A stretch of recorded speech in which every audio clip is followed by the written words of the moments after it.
অসমৰ প্ৰধান খেতি শালি ধানৰ কৃষি কৰ্ম আৰম্ভ হোৱাৰ আগে আগে ঋতুৰাজ বসন্তৰ পৰশত সৰ্বকৃষ্ট ৰূপ লাভ কৰি প্ৰকৃতিয়ে মানুহৰ দেহ মনৰ সঞ্চাৰিত কৰা অফুৰন্ত উৎসাহ প্ৰেৰণাত যুক্ত হৈ জাতি ধৰ্ম গোষ্ঠী নিৰ্বিশেষে সমগ্ৰ অসমীয়া জাতিয়ে বিপুল উলহ মালহ উৎসাহ উদ্দীপনাৰে উদযাপিত কৰা এই জাতিৰ সবাতোকৈ চেনেহৰ উৎসৱটিয়ে হ'ল ৰঙালী বিহু।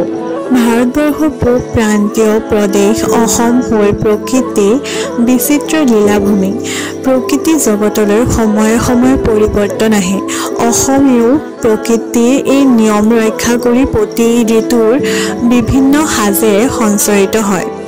ফাগুনৰ পছুৱাই শীতৰ হেতেলিত শুই থকা প্ৰকৃতিক জগাই দিয়ে, তেতিয়া সাৰ পাই উঠে মানুহৰ উতনা যৌৱন। মানুহৰ অযুত আশা নিযুত বাসনাই ভুমুকি মাৰে জীৱনৰ দুৱাৰদলিত। কথাতে কয় বোলে চ'তৰ বিহু যাৰ বুজাব নোৱাৰা এক অনুভূতিৰ আনন্দই আমাৰ মন দেহ পাৰ ভাঙি দিয়েহি।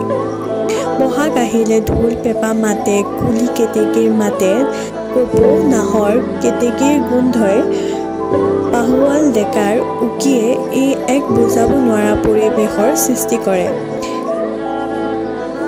অসমীয়া নৱবৰ্ষৰ বহাগক জেতুকাৰ ৰঙেৰে দুহাত ৰং বোলাই আদৰা হয়।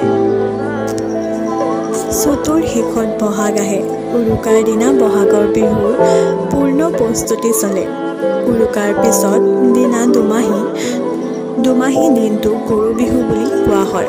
এই গৰু বিহু দিনা গৰুক ম'হক গা ধুৱাই সেইদিনাখন গৰু বিহু পালন কৰা হয়। তাৰ পিছদিনাখন হৈছে মানুহৰ বিহু।